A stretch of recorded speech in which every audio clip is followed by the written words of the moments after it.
ચાલો જય સ્વામિનારાયણ. કેમ છો બધા? Good morning. આજે આપણે એક એડમિશન આવ્યું છે અમદાવાદથી. શું નામ છે બેનનું? રાઠોડ ધરતીબેન. ધરતીબેનનું એડમિશન આવ્યું છે. અને ક્યારેક ક્યારેક આવી બધી ઘટના સાંભળું ને ત્યારે આમ બહુ દુઃખ થાય. બહુ એટલે બહુ દુઃખ થાય કે આ જનરેશન અત્યારે ક્યાં જઈ રહી છે. ધરતીબેનના મમ્મી એને પોતાની 3 દીકરીઓ મૂકી અને મૈત્રી કરાર કરી લીધા છે. હું આવી લેડીઝને તો હું છે ને એમ કહું છું કે તમારામાં તેવડ ન હોય ને તો તમારો સંસાર છે ને મંડાય જ નહીં. અને આવા જેન્ટ્સ હોય ને એને કહું છું, કેમ કે કાલથી તો હું એક મારા જ આ ટેન્શનમાં હતી એટલે પણ આજે મને આ શબ્દ બહુ યાદ આવ્યા કે તમારામાં નિભાવવાની તેવડ ન હોય ને તો કોઈની જિંદગી બગાડવા જવાનો તમને કોઈ અધિકાર નથી, ક્યાંય એટલે ક્યાંય. તમે તન દીકરીઓને મૂકીને બીજાને વહી જાઓ. તમે તમારી દીકરીનો ન થયા તમે બીજાના શું થવાના? તમે તમારી દીકરીના નથી થયા તમે બીજાના શું થવાના? આ જગ્યાએ ભાઈ હોય કે બેન હોય, હું બેયને કહું છું, બાપ હોય તો પોતાની દીકરીનો નથી થયો તો એ બીજાનો શું થવાનો?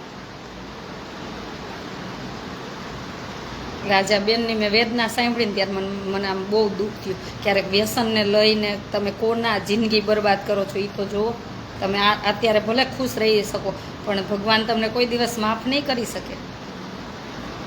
કોઈ નિર્દોષને તમારે છે ને કોઈ દિવસ છે ને હેરાન કરવામાં તમને ક્યાંય કોઈ દિવસ અત્યારે ભલે સુખ મળતું હોય પછી ક્યાંય સુખ મળવાનું નથી, એટલું જીવનમાં યાદ રાખજો. અને તમે આવડી દીકરી ફૂલ જેવી દીકરીઓ મૂકીને વહી જાઓ તમારા નિજી સ્વાર્થ માટે, નિજી પ્રેમ માટે. તમે તો પ્રેમ કરતા હોય ને તો એને એમ કહેવાય કે મારી છોકરી છે તો એને લઈ જાય, મને લઈ જાય. કેવોક લઈ જાય છે ને એ જોવાય. જે સાચો પ્રેમ કરતા હોય ને તો એ બધાને લઈ જાય, સાચી વાસના હોય ને તો.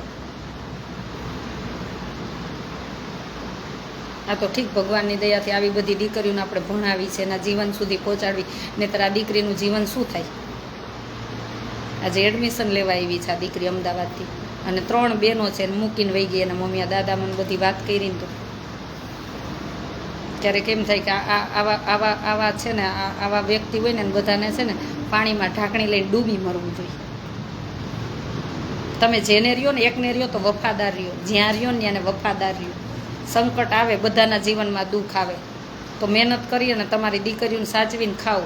ભલે તમને બેને નથી ફાવતું તો તમે બે અલગ થઈ જાઓ, પ્રેમથી અલગ થઈ જાઓ, પણ તમારા બાળક માટે તો તમે રહ્યો.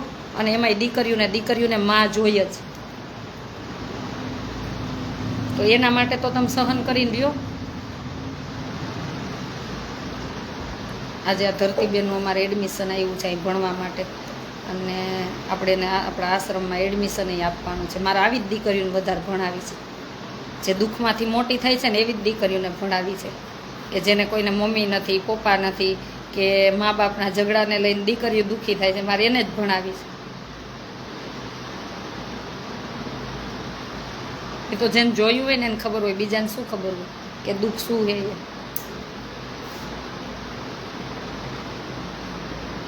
બીજાને ખાલી તમને બધાને વાતું આવડે. અમૃતબેન મજામાં છું એકદમ. એટલે આપણે આજે ધરતીનું એડમિશન આવ્યું છે અને દાદા લઈને આવ્યા છે કે મારા અહીં દીકરીને ભણાવવાનું છે. આવી પરિસ્થિતિ છે. હું તો બધા મા બાપને કહું છું અને હું માને તો ખાસ કહું છું કે જ્યારે આપણે માં થઈને જ બધું બગડશું ને, કે બધું ન કરવાના કામ કરશું ને તો આ ધરતી ઉપર બહુ આમ બધું બદલાઈ જશે. આપણને સ્ત્રીનો જન્મ આપ્યો છે તો સ્ત્રીની મર્યાદા શું હોય, શોભા શું હોય એ થોડુંક આપણે સ્ત્રીએ જ સમજવું જોઈએ. ભલે તમે જીવો, મસ્ત જિંદગી જીવો, પણ જ્યાં જીવો ને એને વફાદારીઓ, એકને વફાદારીઓ. કોઈ પણ તમને ન ફાવે તો કાંઈ વાંધો નહીં, પણ મસ્ત જીવો, કોઈ પણ એકની સાથે જીવો. રોમા જો રોમા બેન એને ખુરશી બેસાડો. જો રોમા અહીંયા જરાય રોમા હો, આમ જો હું તાર માં જ છું હો, ચિંતા કરીમાં. રોમા દાદા અહીં બેસવા દો ને તમે સામે બેસવા. રોમા તાર જે જોઈને તાર મને કહેવાનું હો, જરાય રોવાનું નહીં. હું તાર માં જ છું, તું તારે આવી દીકરીઓને જ આપણે ભણાવી. દાદા તમે ન રહો, પાણી ભરી દો વિષ્ણુભાઈ. તા જે જોઈ મન કે અત્યારે ઘરે ન જવું હોય તો અહીં રોકાઈ જાય, કપડાં ને બધું છે આપણે, હો. પણ તાર મસ્ત ભણવાનું, ભણીને એને અફસોસ થવો જોઈએ કે હું કોને મૂકીને ગઈ હતી, હો. શું બનવું તારે? સીએ બનવું ને? મસ્ત ભણવાનું, સરસ. તને ઘરે જવાનું મન નહીં થાય, આપણે એવું સરસ રહેવાનું, હો. રોવાનું તો નહીં જ કોઈ દિવસ. દાદા તમારે નહીં રોવાનું, જે થયું એ ભલે થયું. જેટલા જિંદગીમાં જાય ને એટલા ઓછા. ભગવાન કોઈના કોઈ આપણા માટે કોઈક બનાવ્યું જ હોય.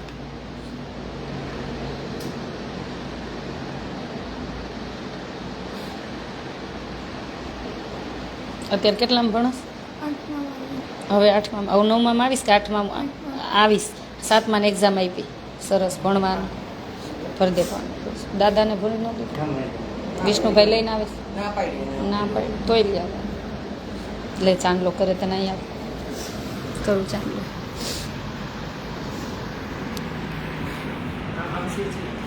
આમ બે સામા સામા ઘર, બસ. દાદા તમારે ચિંતા જ નહીં કરવાની, મૂકી દેવાની. આ મારી દીકરી છે હવે.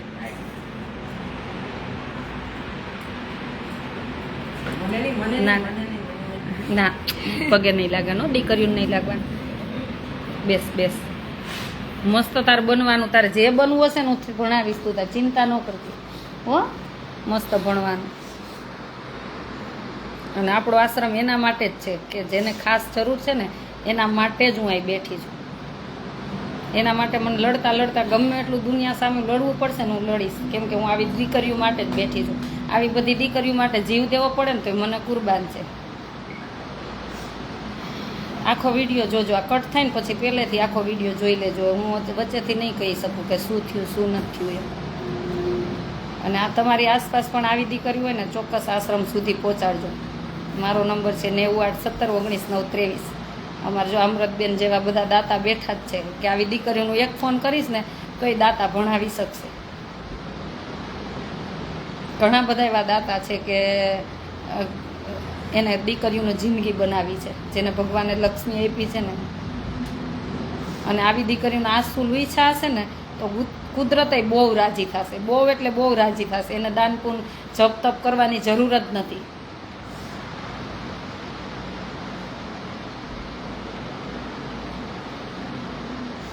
શૈલેષભાઈ પટેલ, અમારો આશ્રમ છે ભાઈ, મારે ક્યાંય મોકલવાની જરૂર નથી.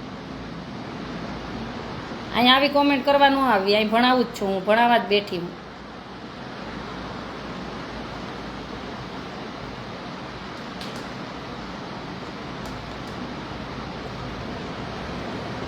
એટલે તમને જો ભગવાને લક્ષ્મી આપી હોય ને તો આવી જ્યાં જરૂર છે ને આવી દીકરીઓને આછું લૂસ છો, ભગવાન બહુ રાજી થશે, બહુ. કોઈના એક આછું લૂછા હોય ને તો ભગવાન તમારે કાંઈ પણ એવી ઘટના બનવાની હોય ને તો એમાં ભગવાન તમને બચાવી લેશે. ચકુબેન,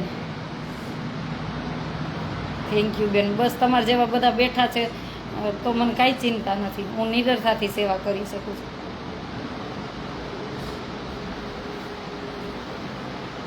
ચકુબેન આમાં સાથે જ છીએ. અમારે ચકુબેન સાહેબ મામલતદાર છે ગાંધીનગરમાં, બહુ સરસ સાહેબનું વર્ક છે ચકુબેનને. નહીંતર આટલી પોસ્ટે આટલા અધિકારી થઈને આપણને થોડા દિવસે પૂછે બેન કાંઈ ટેન્શન નથી ને કાંઈ ટેન્શન નથી ને. આવા તો કોક જ હોય અધિકારી. ત્યાં તો મને એમ થાય કે આવા બધા અધિકારીને વંદન કરવા જોઈએ, સલામ કરવી જોઈએ.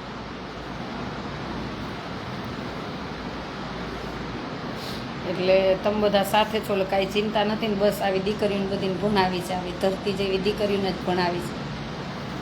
ધરતી એટલે માં કહેવાય ને, આ બધી દીકરીઓને ભણાવવાની છે બસ. અને તમને ભગવાને દેશ વિદેશમાં સુખી કર્યા હોય ને તો અમારી કોઈ એક દીકરી 2 દીકરી દત્તક લેજો. આખા વર્ષનો એક દીકરીનો આખા વર્ષનો ખર્ચ 51,000 છે. તમારે 51,000માંથી જમશે, ભણશે અને બધું ચોપડા લેશું એ બધું તમારામાંથી લેશું. અમારે 10 દીકરીઓના દાતા આવી જ ગયા છે અને હજી અમારે બહુ બધી દીકરીઓ રાખવાની છે. અત્યારે 50-100 રાખશું, અમારી જેટલી કેપેસિટી છે ને એટલી. કેમ કે અમે આ એકલા હાથે આશ્રમ બનાવી અને અત્યારે અમને 1 વર્ષ ઘણી તકલીફ પડશે, પણ તમારા બધાનો સાથ હશે ને કે કાંઈ ઘટશે ને તો હું તમને બધાને કહી શકીશ, બે ઝીઝક કહી શકીશ કે આટલું કરિયાણું જોઈશે, આવી રીતના ચોપડા જોઈશે, તો મને ખબર છે કે તમે બધા મદદ કરશો. અને આ એક દીકરીઓને એના ધ્યેય સુધી પહોંચાડ્યું છે. જે મા બાપે પોતાની છોકરાઓનું બાળકનું ભવિષ્ય નથી જોયું, જિંદગી બગાડી છે ને, એવી દીકરીઓને તો છે ને પહેલાં આપણે એને જીવન બનાવવું છે. ત્યારે મા બાપને અફસોસ થવો જોઈએ કે આ જીવનમાં મેં શું કર્યું. અને આવા મા બાપને પાણીમાં ઢાંકણી લઈને ડૂબી જ મરાય, હું એમ કહું, જીવાય જ નહીં. એક વ્યસનને લઈને તમે કોકની જિંદગી બરબાદ કરી નાખો ને તો તમારે જીવવાનો અધિકાર જ નથી. કે વ્યસનને લઈને તમે કોકની જિંદગી વેરવિખેર કરી નાખો તમારા નિજી સ્વાર્થ માટે.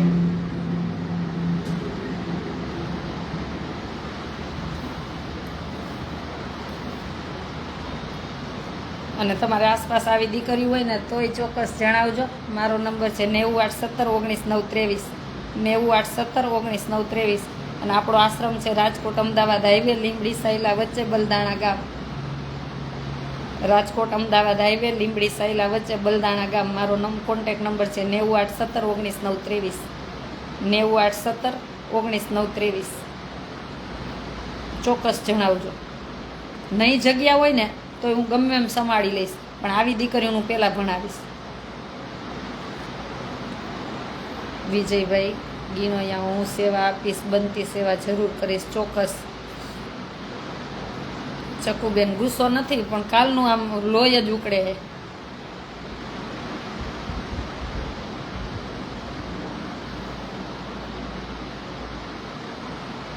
ચાલો બધાને જાજા કરીને જય સ્વામિનારાયણ. આજે અમારા ધરતીબેનનું એડમિશન આવ્યું છે. ધરતીબેન બધાને જય સ્વામિનારાયણ કહી જાય. સ્વામિનારાયણ. અને આપણે શું બનવાનું? સીએ જ બનવું, ફાઇનલ ને? પછી આપણે વધારે હોશિયાર હોય તો સીમાંથી આગળ વહી જશું. હો, મસ્ત ભણવાનું અને આપણા દેશની સેવા કરવાની, આપણા પરિવારની, આ દાદાની, જેનું દાદાનું સપનું પૂરું કરવાનું. હો, એવા બધા સપના જોવાના. અત્યારે ફેન ફતુરમાં ક્યાંય પડવાનું નહીં. ભલે આપણી પાસે ચપ્પલ તૂટલા હોય ને તો એ પહેરીને જવાનું, દુનિયાથી શરમાવાનું નહીં, વટથી નીકળવાનું. જે પરિસ્થિતિ આપણે છે એમાં નીકળવાનું, દેખાદેખી પડવાનું જ નહીં. હો, મસ્ત રહેવાનું. અને તને એમ થાય ને વેકેશન 1/6 દાદા બધાને અહીંયા આવી જવાનું. હા, 1/6 બધાને આવી જવાનું. ભલે સ્કૂલ મોડી ખુલે છે પણ અમે બધાને 1/6 બોલાવી લીધા. એટલે 8 દિવસ અમે વહેલા બધી ટ્રેનિંગ આપી છોકરીઓને ઉઠવાની બધી. અને એને આ ધરતીને એમ થાય કે વહેલા આવવું છે તો ઉત્તર વહેલા આવતી રહેજે. હં, અહીંયા છૂટ જ છે બધી.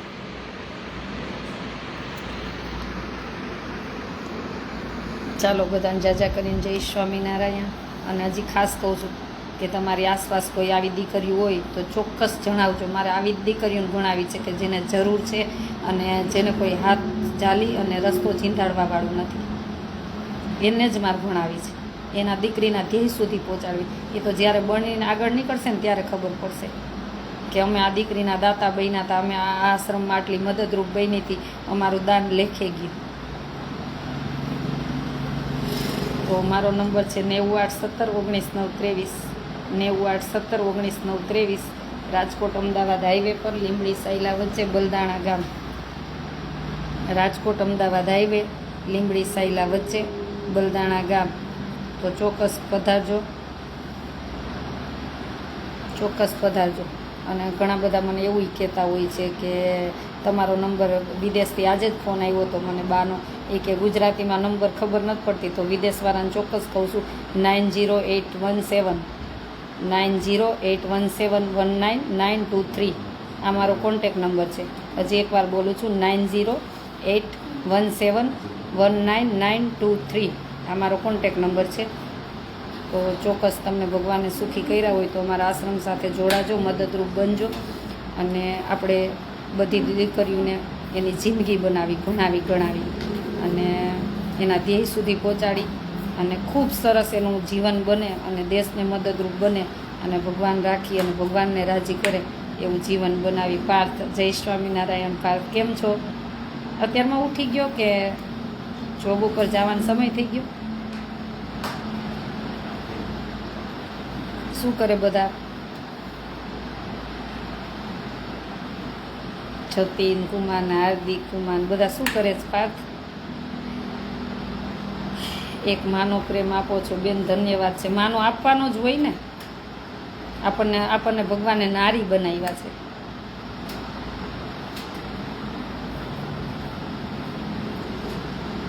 Jagdish Patel from Canada, thank you ભાઈ.